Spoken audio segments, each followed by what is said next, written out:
It is time to strengthen your faith, deepen your understanding of the Word of God, move from poverty to prosperity, and rest in the wealthy place. Join Dr. Osara Emakpai, the lead pastor of the Lakeview Foursquare Gospel Church, Lagos, Nigeria, and founder of Ed John School of Management, and alumnus of Oxford University, Cranfield University, Hertfordshire University, and University of Lagos, for an informative, educative, and impactful program, Wealthy Place. Join us on Foursquare TV. Ed John School of Management, Innovation and Enterprise, Inventing the Future. Here at Ed John School of Management, we see the big picture. We are inventing a world-class institution, an institution at the core of cutting-edge research, learning, and entrepreneurship. We are accredited by the National Board for Technical Education, NBTE, John School of Management, Innovation, and Enterprise. It is my pleasure to welcome you to today's episode of The Wealthy Place. I'll be speaking on Inimitability Part 2. And, talking about inimitability, I think I share with you Part 1 of this episode that inimitability is something that is unique, something that is can be quirky, something that is unparalleled. It has to do with space and time, and people who occupy that space and time, who themselves the way they are, they cannot be duplicated. Inimitability is actually meaning something that cannot be imitated. So imitation has no room when you begin to dwell in inimitability. You cannot be imitated. Anybody who imitates you, more often than not, will just be like a counterfeit. The original. So inimitability is about originality. It's about you just being original, and that you are original. One of the major problems we have in the world today is trying because people tend to want to ape others. I remember in my elementary economics, we used to talk about Johnny the Joneses. Johnny the Joneses. I've had quite a number of acquaintances who they found their friend, maybe bought a house somewhere, they will go there. We want to go there so that we have arrived. I want to go to Dolphin to also show I've arrived. Joining the Joneses. And so, in this kind of world, people don't recognize the uniqueness they have. And that the determination of what they do must not be conditioned by just what is in vogue or is a fad. Sometimes when I see young people, they need to dress saggy in a particular way. This is what is in fashion. They do this is what is in the fashion and all that. When you begin to do all those things, you are not really walking in inimitability. Inimitability is about you being original. In fact, you are the one that people should look up to. It's not for you to look up to other persons, as a frame for you to begin to define your life. And I will give you a couple of examples of people who were blessed by having an understanding of this concept of inimitability. They were so mightily blessed. And some of the blessings they had. Okay, let me take blessing 1, sweet. Blessing 1, sweet. You remember somebody who named herself Mara in the Bible? That was Naomi. Mara, bitterness. He said, my life has been bitter. Wow. I wish Naomi were to be living now in our time. And I don't know what he would say about what life is, because there are so many people living in bitter lives. Their lives are bitter. They wake up in the morning, they have no roof over their heads, there's so much bitterness, no children, no loved ones, no even siblings are not accessible. The society, they have to look after them, is not interested. Bitterness everywhere. People carry bitterness, bile, just every day. Anybody who dwell in bile and bitterness usually don't attract, blessings, that are required. There are blessings that come with a merry heart, with being joyful and thankful for your creation. So As number one of these big blessings you get is that your life is sweet. And so when you look at Ruth 1 verses 20 to 22, for instance, he said, and she said to them, call me no Naomi anymore.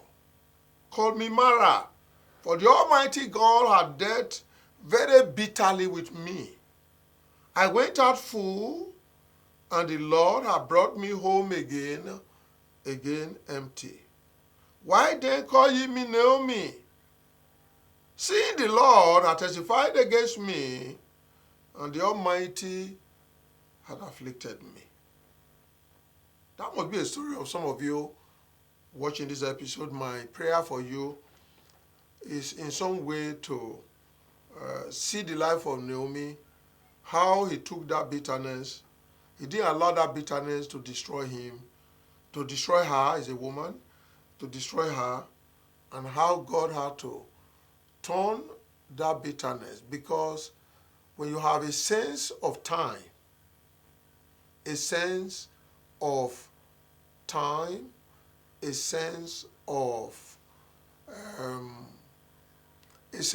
of lessons to be learned from circumstances, you can actually go through the Naomi experience and come out victorious. And so in verse 22, it says, Naomi returned, and Ruth the Moabite, or Moabitess, some call it Moabitess, her daughter-in-law with her. We returned out of the country of Moab, and they came to Bethlehem in the beginning of the barley harvest. Why was it in the beginning of the barley harvest? You know, barley harvest is a time of joy. For those who live in the African continent, because I know people view this in different continents, you will know that we have yam festivals. When the period we have new yam, people are dancing and rejoicing. Why are they doing that? They eat it with bitter leaf and some other condiments. Because it's talking about newness and growth. It's talking about flourishing in some way. So barley harvest also. And that is why, for those who can still remember, that when our daddy who is being crowned, Reverend Wilson Badejo, during when he was going to run his 10-year term as the General Overseer of Foursquare, he decided to call, he had to take a team that was going to drive the entire 10 years and call it barley harvest. So barley harvest is something good. And that is during that time that Naomi returned unto his own land, where they ran away from because of scarcity, and then came back during the period of barley harvest. It was a time of harvest. It was a time of plenty. It was a time of goodness. It was a time to begin to dwell in destiny. That's why I talk to a lot of young people who want to do anything to leave Nigeria. Everything. When you talk to them, you say, no, I must leave. Where are you going? Some of them are even in Gambia. They said they've left Nigeria. Some are in, these are my Cotonou self. We've left Nigeria. We must go. Everyone heading to Europe, heading to America. And honestly, I've not seen as many destitute in Nigeria as I've seen in the United States of America. A lot of our people don't know there's poverty there as well. They don't know. And I would just ask those ones who are there, who are desiring and everything, I must leave, to just go and Google, the Dream Center and find both white, yellow, green, black, all of them there. They are homeless people in the United States of America. Homeless people.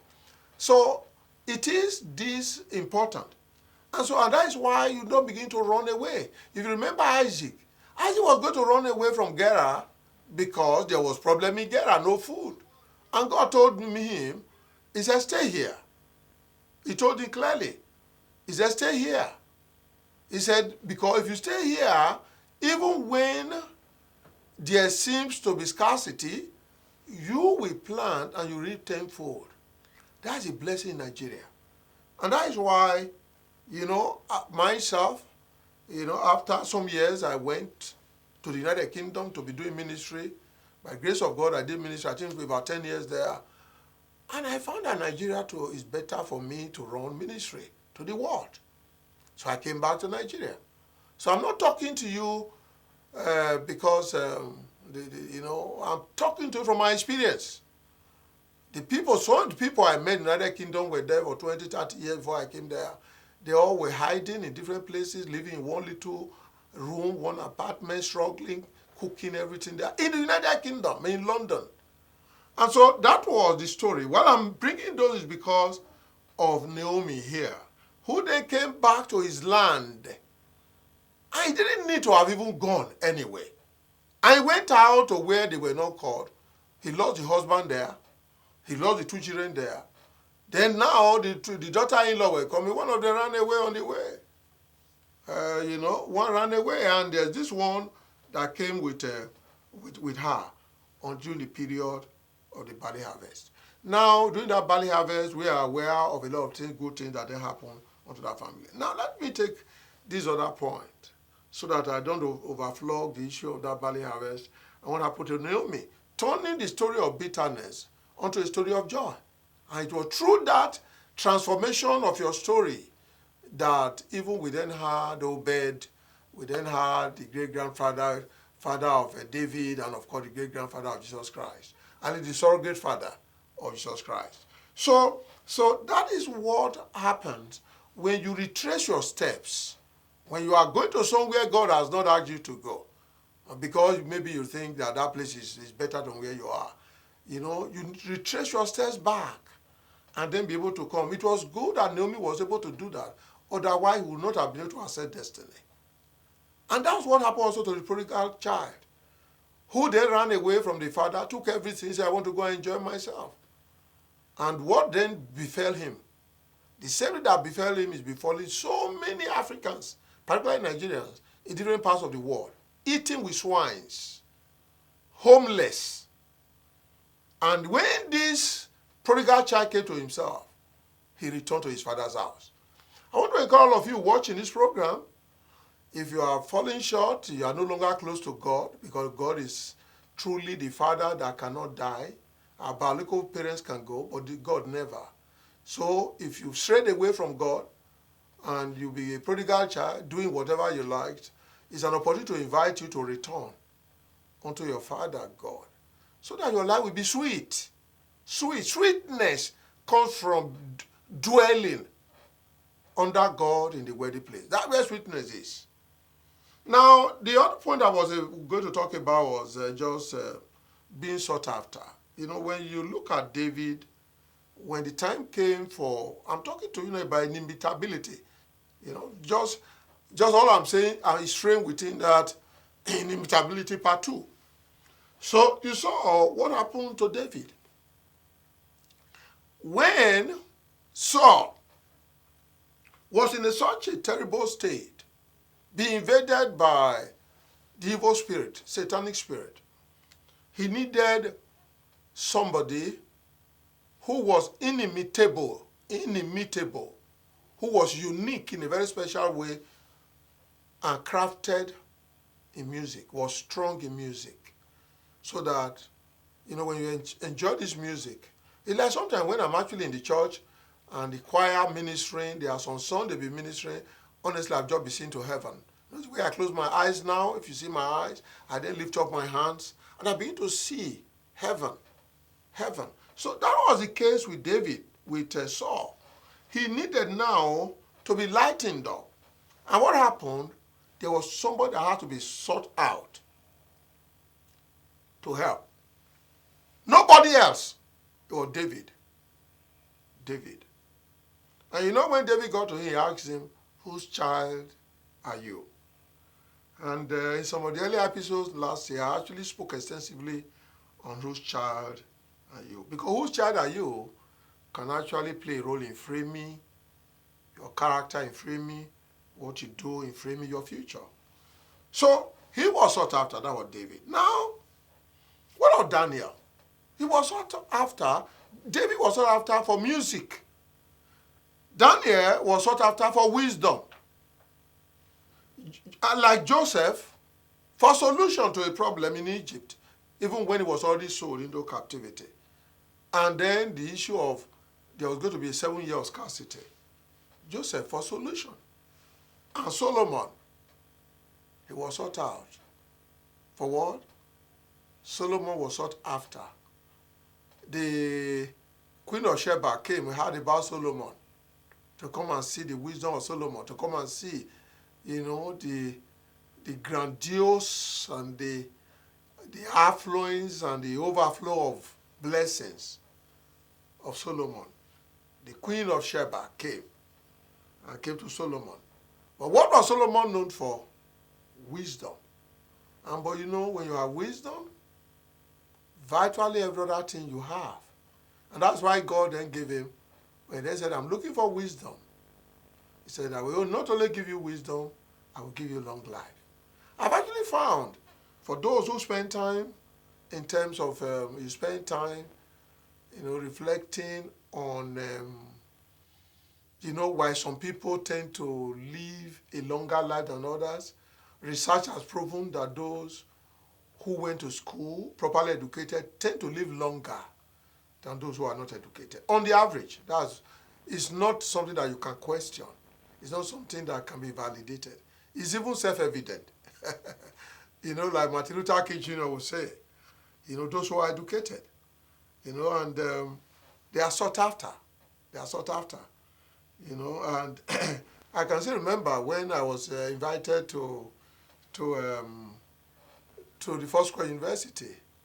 We used to call it, when it was starting, Lighthouse University, and then later McPherson University and all that.